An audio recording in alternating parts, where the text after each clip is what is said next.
Hey friends, welcome to my channel mom's town.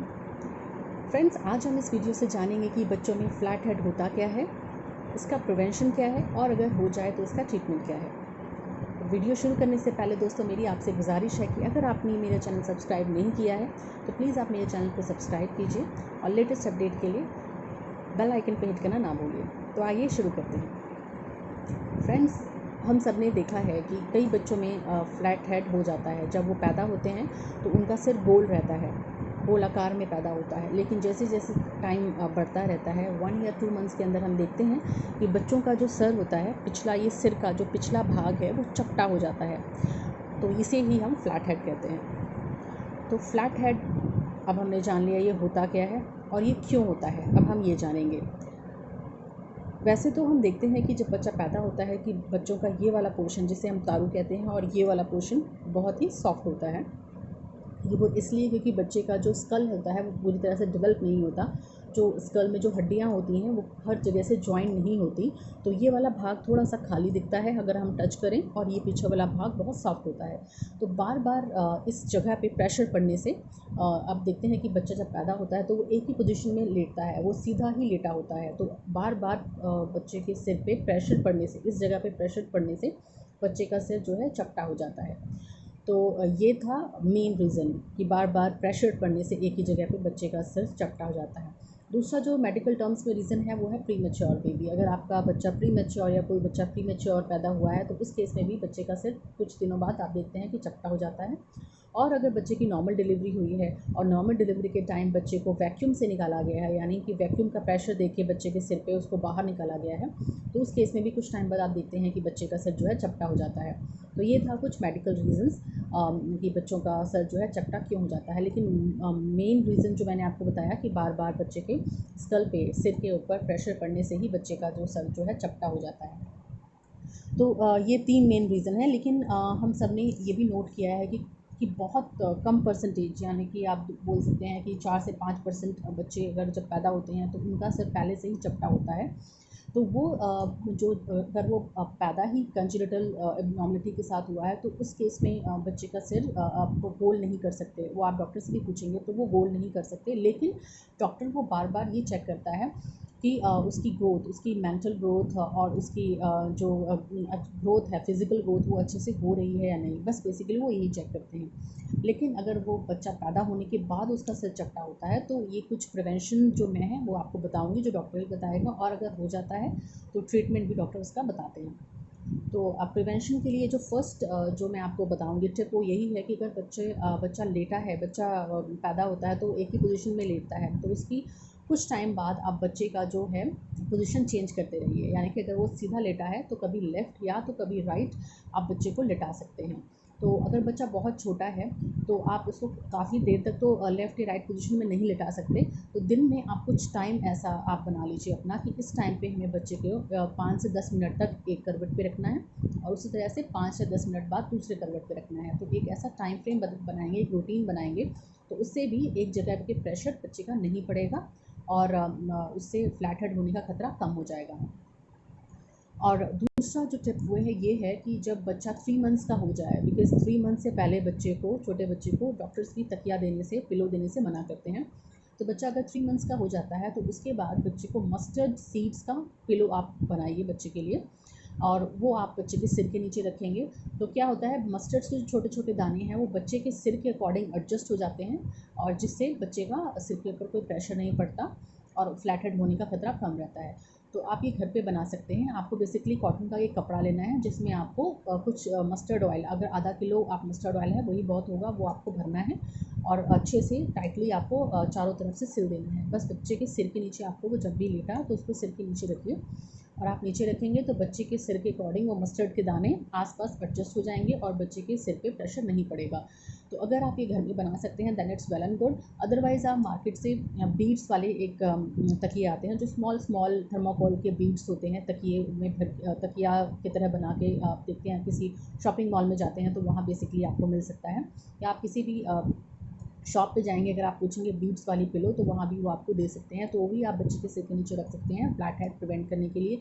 या U shape का भी एक आता है पिलो, वो भी आप बच्चों के लिए नीचे रख सकते हैं। लेकिन जो बेस्ट होगा वो मस्टर्ड सीड पिलो ही होगा, जो काफ़ी हमारी दादी या नानी यूज़ करती थी, वो पुराने नुस्खे हैं। तो अगर आप ये बच्चे के सिर के नीचे रखेंगे तो बच्चे का फ्लैट हेड प्रिवेंट करने में बहुत कारगर है।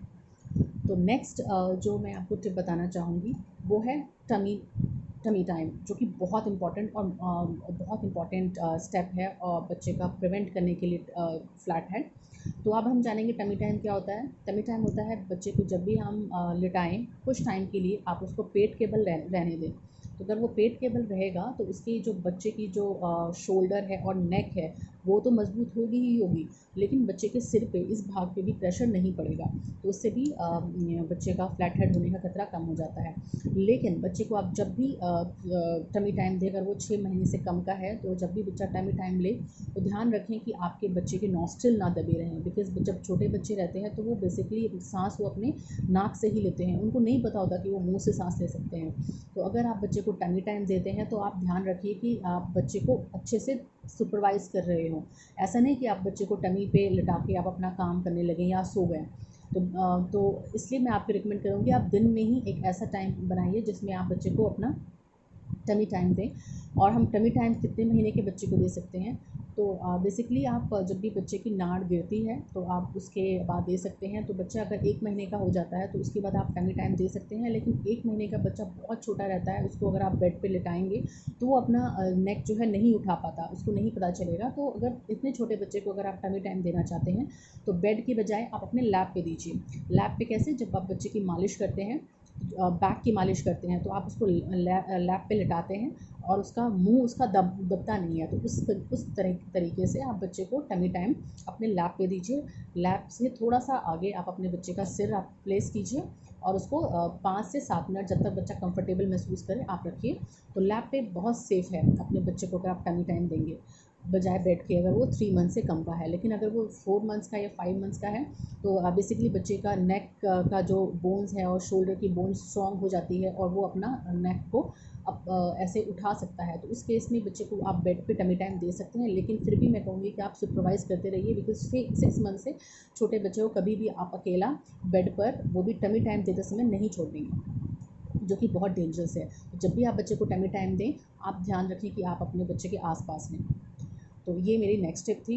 और इससे अगली टिप मैं आपको ये देना चाहूँगी कि जब भी आप बच्चे को अपनी गोद में लें तो अपराइट पोजीशन में लें। जैसे आप बच्चे को दूध पिलाने के बाद थपकी देते हैं या डकार दिलाते हैं, इस पोजीशन में रखते हैं, तो कुछ टाइम आप बच्चे को इस पोजीशन में रख के आप लेके घूमिए 5 से 10 मिनट। ज़्यादा टाइम तो नहीं है, बिकॉज बहुत छोटा बच्चा है तो उसको इस पोजीशन में भी रखना रिकमेंड नहीं करते। तो आप कुछ 5 से 10 मिनट के लिए बच्चे को इस अपराइट पोजीशन में रखिए, तो इससे भी बच्चे को अच्छा लगता है और बच्चे की जो है फ्लैट हेड होने का खतरा कम रहता है।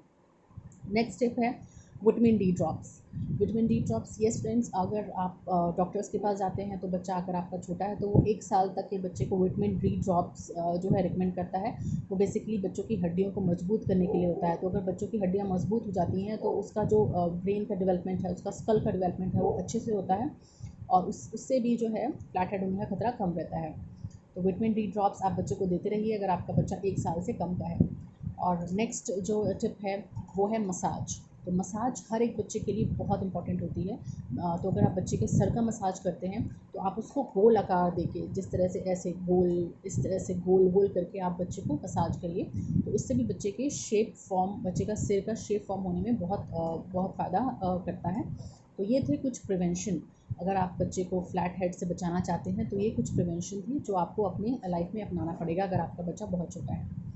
और अगर हम अब जानेंगे कि बच्चों की अगर फ्लैट हेड हो जाए तो हम क्या करें, तो उस केस में आपको डॉक्टर्स के पास ही जाना है। और डॉक्टर तो बेसिकली जो मैंने आपको प्रिवेंशन बताए हैं उसमें से जो सबसे इम्पॉर्टेंट टिप है वो यही है कि टमी टाइम।